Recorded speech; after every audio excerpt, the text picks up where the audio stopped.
Hello friends, welcome back to my YouTube channel to be an IAS। तो आज से हम सभी हिंदी के प्रीवियस ईयर क्वेश्चन सॉल्व करना स्टार्ट करेंगे। तो आज सबसे पहला जो है वो 2016 प्री का री एग्ज़ाम जो हुआ था उसके जो 60 क्वेश्चंस हैं उनको सॉल्व करेंगे। तो चलिए शुरू करते हैं। क्वेश्चन नंबर 1, निम्नलिखित में से तत्सम शब्द है दही, जीर्ण, गयंद, गाहक। तो जीर्ण जो है वो तत्सम शब्द है। अगला क्वेश्चन, अगहन का तत्सम रूप कौन सा है? अग्रहायण, अगहन, आग्रहण, अग्रासन। तो ऑप्शन नंबर ए अग्रहायण इसका राइट आंसर हो जाएगा।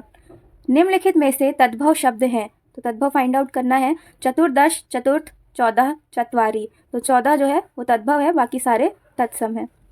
क्वेश्चन नंबर 4, आभ्यंतर का तद्भव शब्द है अंदर, भीतर, बाहर, गहरा। तो ऑप्शन नंबर बी मीन्स भीतर इसका राइट आंसर हो जाएगा। क्वेश्चन नंबर 5, करपट का तद्भव रूप है। तो करपट का तद्भव रूप कपट, कारपेट, कपूर, कपड़ा। तो कपड़ा इसका राइट आंसर हो जाएगा। क्वेश्चन नंबर 6, वह बहुत खाता है। इस वाक्य में बहुत शब्द किस प्रकार का विशेषण है? निश्चित परिमाणवाचक विशेषण, निश्चित संख्यावाचक विशेषण, तुलनात्मक विशेषण, अनिश्चित परिमाणवाचक विशेषण। तो इसका राइट आंसर हो जाएगा अनिश्चित परिमाणवाचक विशेषण, option number D right answer. Question number 7, निम्नलिखित वाक्यों में से वह वाक्य चुनिए जिसमें गुणवाचक विशेषण का प्रयोग किया गया है। वह नटखट बालक संगीत नहीं सुन रहा है। वहाँ बहुत से पक्षी उड़ रहे हैं। मैंने 10 मन गेहूं खरीदा है। ऐसे आदमी लाखों में एक होते हैं। तो ऑप्शन नंबर ए नटखट बालक, बालक का गुण बता रहा है इसमें नटखट, इस वजह से option number A right answer हो जाएगा। क्वेश्चन नंबर 8, सतीश चंचल बालक है। इस वाक्य में चंचल शब्द है विधेय विशेषण, गुणवाचक विशेषण, सार्वनामिक विशेषण या प्रविशेषण। तो राइट आंसर हो जाएगा गुणवाचक विशेषण। क्वेश्चन नंबर 9, मानसिक विशेषण किस मूल शब्द से बना है? मान, मानस, मनस, मनिस। तो सही आंसर हो जाएगा मानस। क्वेश्चन नंबर 10, चारित्रिक विशेषण शब्द का मूल शब्द कौन सा है? चरित्र, चित्रण, चरित्रता या चारुत्व। तो राइट आंसर हो जाएगा चरित्र। क्वेश्चन नंबर 11, मीमांसा का सही पर्यायवाची शब्द है स्वरूप, सुविज्ञता, समालोचन, निष्क्रिय। तो समालोचन इसका राइट आंसर हो जाएगा। बिजली का पर्यायवाची शब्द है चमक, सौदामिनी, प्रकाश, इनमें से कोई नहीं। तो सौदामिनी जो है इसका करेक्ट पर्यायवाची होता है। क्वेश्चन नंबर 13, निम्नलिखित में से कौन सा शब्द लक्ष्मी का पर्यायवाची नहीं है? तो लक्ष्मी का पर्यायवाची नहीं है रमा, इंदिरा, कमला, भारती। तो इसमें से भारती जो है वो नहीं है, बाकी ये 3 लक्ष्मी के पर्यायवाची हैं। ये सरस्वती का पर्यायवाची है। निम्नलिखित में से कौन सा शब्द कपड़ा का पर्यायवाची नहीं है? वस्त्र, पट, वसन, वासन। तो ये तीनों पर्यायवाची है कपड़ा के। वासन जो है ये कपड़ा का पर्यायवाची नहीं है। क्वेश्चन नंबर 15, निम्नलिखित में से कौन सा शब्द मेघ का पर्यायवाची नहीं है? पयोधर, जलधर, वारिधर, दामोदर। तो ये 3 पयोधर, जलधर, वारिधर मेघ के पर्यायवाची है। दामोदर जो है ये मेघ का पर्यायवाची नहीं है। क्वेश्चन नंबर 16, आविर्भूत का सही विलोम शब्द है अनास्था, अनेकता, तिरोभूत, अनावृष्टि। तो ऑप्शन नंबर सी तिरोभूत इसका राइट आंसर हो जाएगा। क्वेश्चन नंबर 17, क्षणिक का सही विलोम शब्द है अल्प, शाश्वत, क्षर, विमुख। तो इसका सही विलोम शब्द होता है शाश्वत। अग्रज का विलोम शब्द है अक्षत, अतुल, अनुज, अटल। तो अनुज इसका राइट आंसर हो जाएगा। क्वेश्चन नंबर 19, निम्नलिखित में से विलोम शब्दों की दृष्टि से एक युग्म गलत है, वह है मौन, मुखर, शानदार, शर्मनाक, बर्बर, सभ्य। तो अनुचर का परिचर नहीं होता है, इस वजह से ये रॉन्ग हो जाएगा, बाकी ये तीनों सही हैं। फिर क्वेश्चन नंबर 20, विलोम शब्दों की दृष्टि से इनमें एक युग्म गलत है, वह है अमित, परिमित, सत्कार, तिरस्कार, आच्छादित, परिच्छन, सुख, दुख। तो आच्छादित का अनाच्छादित होता है, ना कि परिच्छन होता है, इस वजह से ये रॉन्ग है।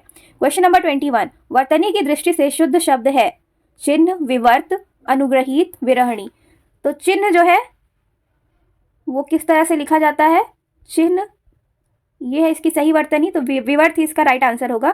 अनुग्रहित में गा के नीचे इस तरह से होना चाहिए। विरहणी नहीं होता है, विरहड़ी होता है, विरहिड़ी।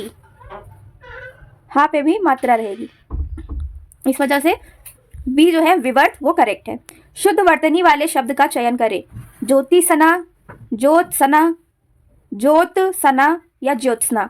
तो फिर डी इसका राइट आंसर हो जाएगा। इसमें ता और सा दोनों आधे रहेंगे। क्वेश्चन नंबर 23, वर्तनी की दृष्टि से कौन सा शब्द अशुद्ध है? कोमलांगी, सम्मिलित, उत्कर्षता, अनुग्रहित। तो उत्कर्षता नहीं होगा, सिर्फ उत्कर्ष होगा, इस वजह से ये रॉन्ग है। क्वेश्चन नंबर 24, निम्नलिखित में से एक शुद्ध वाक्य है। प्रत्येक विद्यार्थी को चाहिए कि वह हिंदी की अनेक पुस्तकें पढ़े। हर एक विद्यार्थी को चाहिए कि वह हिंदी की अनेक पुस्तकें पढ़े। हर एक विद्यार्थी को चाहिए कि वह हिंदी की अनेकों पुस्तकें पढ़े। हर एक विद्यार्थी को चाहिए कि वह हिंदी की अनेकों पुस्तकें पढ़े। तो हर एक ही रॉन्ग हो जाएगा यहाँ पे। प्रत्येक विद्यार्थी को चाहिए कि वह हिंदी की अनेक पुस्तकें पढ़े, तो option number A correct sentence हो जाएगा। निम्नलिखित में से एक वाक्य अशुद्ध है, वह है मोहन गेहूं पिसवाने चक्की पर गया है। निर्दय व्यक्ति से मित्रता नहीं करनी चाहिए। उसके घर के पास एक मिठाई की दुकान है। उपर्युक्त कथन असत्य है। तो इसमें से एक असत्य ही ढूंढना है। तो सी जो है वो रॉन्ग है, वो अशुद्ध सेंटेंस है। उसके घर के पास एक मिठाई की दुकान है, ये क्रम भंग हो गया। मिठाई की एक दुकान है, इस तरह से होना चाहिए था, तब ये सेंटेंस करेक्ट हो जाता। क्वेश्चन नंबर 26, जिसका कोई शत्रु नहीं जन्मा है। अजेय, शत्रुजयी, अजात शत्रु या शत्रुविहीन। तो अजात शत्रु इसका करेक्ट एक शब्द हो जाएगा। क्वेश्चन नंबर 27, खोज करने वाला इस वाक्यांश के लिए एक शब्द है। अन्वेषक, अनुपम, अन्विति या निवेशक। तो अन्वेषक इसका राइट आंसर हो जाएगा। क्वेश्चन नंबर 28, जिसकी ग्रीवा सुंदर हो वाक्यांश के लिए एक शब्द है। पार्थिव, सुग्रीव, सुधीर, सुनील। तो ऑप्शन नंबर बी इसका राइट आंसर हो जाएगा, सुग्रीव। जिसका अनुभव इंद्रियों द्वारा ना हो सके, इस वाक्यांश के लिए एक शब्द है। जितेंद्र, अतीन्द्रिय, ऐन्द्रिक या इनमें से कोई नहीं। तो अतीन्द्रिय इसका राइट आंसर हो जाएगा। इसका एक और होता है इंद्रिय जीत। आगे बढ़ते हैं। क्वेश्चन नंबर 30, वाक्यांशों और उनके लिए प्रयुक्त शब्दों के निम्नलिखित युग्मों में सही युग्म का चयन करें। जो स्त्री अभिनय करे, तो ये गलत है ऑलरेडी, क्योंकि अभिनेता नहीं अभिनेत्री होता है। जो व्याकरण जानता हो, तो व्याकरणिक नहीं होता है, व्याकरण होता है, तो ये भी रॉन्ग है। आंखों से परे, प्रत्यक्ष नहीं होता, परोक्ष होता है, तो ये भी रॉन्ग है। तो लौट कर आया हुआ, प्रत्यागत, यही सही है। क्वेश्चन नंबर 31, परिवा का तत्सम रूप है। परवा, परेवा, प्रतिपदा, पड़ीवा। तो ऑप्शन नंबर सी प्रतिपदा इसका राइट आंसर हो जाएगा। क्वेश्चन नंबर 32, निम्नलिखित में से तत्सम शब्द हैं। उछाह, उजला, उल्लू, ओष्ठ। तो ओष्ठ जो है ऑप्शन नंबर डी ओठ का तत्सम शब्द होता है, इसलिए ये करेक्ट हो जाएगा। नेक्स्ट क्वेश्चन, क्वेश्चन नंबर 33, निम्नलिखित तत्सम तद्भव शब्दों का संगत युग्म है।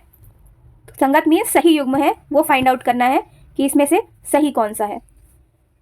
खरपट, खोपड़ी, सक्तु, सत्य, पर्यंक, पलंग, घोटक, घड़ा। तो पर्यंक, पलंग यही सही हो जाएगा।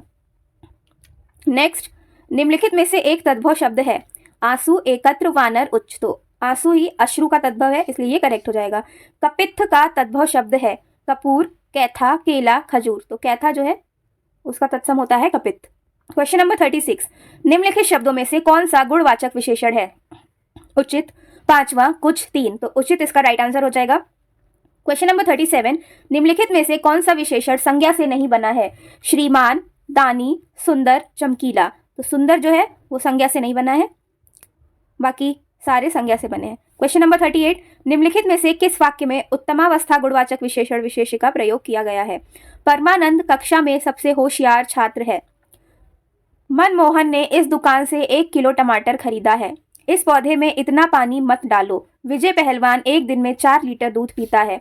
तो उत्तमावस्था फाइंड आउट करना है, जैसे कि इंग्लिश में हम लोग बोलते हैं सुपरलेटिव डिग्री। तो सुपरलेटिव डिग्री में सबसे होशियार छात्र है, तो यही आ जाएगा, ऑप्शन नंबर ए इसका राइट आंसर हो जाएगा। क्वेश्चन नंबर 39, सौर किस मूल शब्द से बना विशेषण है। सूर, सुर, सूर्य या उपयुक्त में से कोई नहीं। तो ऑप्शन नंबर सी सूर्य से बना है सौर। क्वेश्चन नंबर 40, निम्नलिखित में से कौन सा शब्द विशेषण है। आग, आग्नेय, अगिन या उपयुक्त में से कोई नहीं। तो आग्नेय जो है वो विशेषण है। क्वेश्चन नंबर 41, आकाश का पर्यायवाची शब्द है। सहकार, शून्य, प्रभा, मंडली। तो शून्य जो है वो आकाश का सही पर्यायवाची शब्द है। सोना का पर्यायवाची है अर्क, वर्क, माणिक्य, कनक। तो कनक हो जाएगा। क्वेश्चन नंबर 43, उसके प्राण पखेरु उड़ गए। इस वाक्य में पखेरु शब्द किसका पर्यायवाची है। पक्षी, जल्दी, पखवाड़ा, पखारना। तो पक्षी का पर्यायवाची होता है पखेरु। क्वेश्चन नंबर 44, निम्नलिखित में से कौन सा शब्द चंद्रमा का पर्यायवाची नहीं है। सुधांशु, सुधाकर, सुधाधर, सलिल। तो सलिल नहीं है, क्योंकि सलिल जो है वो पानी का पर्यायवाची होता है।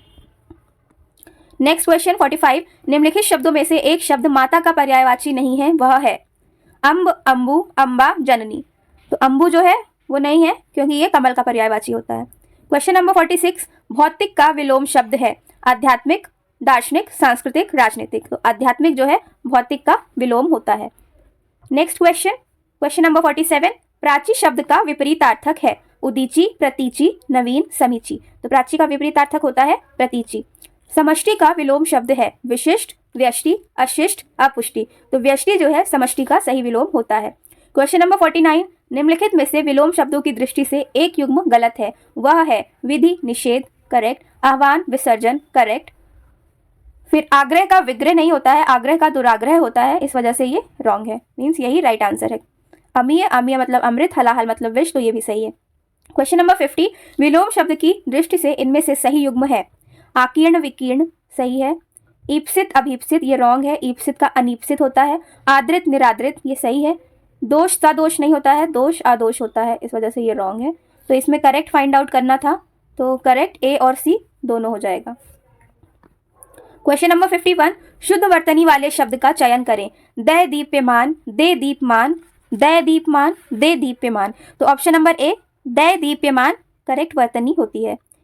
क्वेश्चन नंबर 52, निम्नलिखित में से अशुद्ध वर्तनी वाला शब्द है। कौतूहल, अनधिकार, निरपेक्ष, पौराणिक। तो पौराणिक नहीं होता है, पौराणिक होता है, इस वजह से ये अशुद्ध वर्तनी हो गई इसकी। नेक्स्ट क्वेश्चन, क्वेश्चन नंबर 53, निम्नलिखित वाक्यों में शुद्ध वाक्य है। मुझसे यह काम संभव नहीं हो सकता, वह बात बिल्कुल भी नहीं करना चाहता, यह कविता अनेक भाव प्रकट करती है, इन दोनों में केवल यही अंतर है। तो ऑप्शन नंबर सी ही करेक्ट है, बाकी रॉन्ग है। क्वेश्चन नंबर 54, निम्नलिखित में से एक वाक्य शुद्ध है, वह है। इसके बावजूद भी हमसे हिंदी लिखने में बहुत भूल हो जाती है। इसके बावजूद भी हमसे हिंदी लिखने में बहुत भूलें हो जाती हैं। इसके बावजूद भी हम लोगों से हिंदी लिखने में बहुत भूल हो जाती है। या फिर डी, तो बी और डी लगभग सिमिलर ही है, लेकिन उसमें जो है उसमें बिंदु नहीं है ऑप्शन नंबर बी में, और करेक्ट में डी वाले में है में बिंदी होना चाहिए। इसके बावजूद हम लोगों से हिंदी लिखने में बहुत भूलें हो जाती हैं, इसलिए option number D right answer हो जाएगा। क्वेश्चन नंबर 55, अशुद्ध वाक्य का चयन कीजिए। पुलिस द्वारा डाकुओं का पीछा किया गया। देश की वर्तमान मौजूदा हालत ठीक नहीं है। मैं पुस्तकालय में नित्य समय पर पहुंचता हूं। तुम चिंता ना करो, मैं कोई ना कोई रास्ता निकालूंगा। तो ऑप्शन नंबर बी जो है वो रॉन्ग है, क्योंकि इसमें वर्तमान और मौजूदा दोनों वर्ड्स का यूज हुआ है। इनमें से कोई एक यूज करते तो ये सेंटेंस सही हो जाता। क्वेश्चन नंबर 56, परंपरा से चली आ रही बात के लिए प्रयुक्त होने वाला शब्द है। प्रतिश्रुति, व्याज स्तुति, अनुलोम, अनुश्रुति। तो ऑप्शन नंबर डी अनुश्रुति इसका राइट आंसर हो जाएगा। जिसके पास कुछ ना हो वाक्यांश के लिए एक शब्द है। अक्षम, अकिंचन, अज्ञ, असमर्थ। तो अकिंचन जिसके पास कुछ ना हो, option number B right answer हो जाएगा। स्वेद से उत्पन्न होने वाला। स्वेदज, अंडज, पिंडज, उभयज। तो स्वेदज इसका राइट आंसर हो जाएगा। अंडज अंडे से उत्पन्न होने वाला, पिंडज जो शरीर से उत्पन्न होता हो।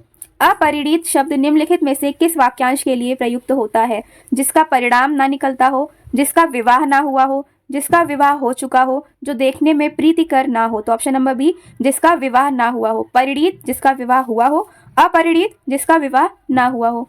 तो लास्ट क्वेश्चन 2016 के री एग्जाम का क्वेश्चन नंबर 60, निम्नलिखित में से किस वाक्यांश के लिए एक शब्द दुर्निवार प्रयुक्त होता है। जिसे दूर करना कठिन हो, जिस पर वार करना कठिन हो, जिसे देख पाना कठिन हो, जिसे जीत पाना कठिन हो। तो इसका करेक्ट वाक्यांश हो जाएगा जिसे दूर करना कठिन हो। तो ये हो गया 2016 का प्री का हिंदी एग्जाम का 60 क्वेश्चंस। हम लोग नेक्स्ट ईयर के 2017 के क्वेश्चन सॉल्व करेंगे। तब तक के लिए इस वीडियो को लाइक कीजिए, शेयर कीजिए और चैनल को सब्सक्राइब कीजिए। Thank you for watching.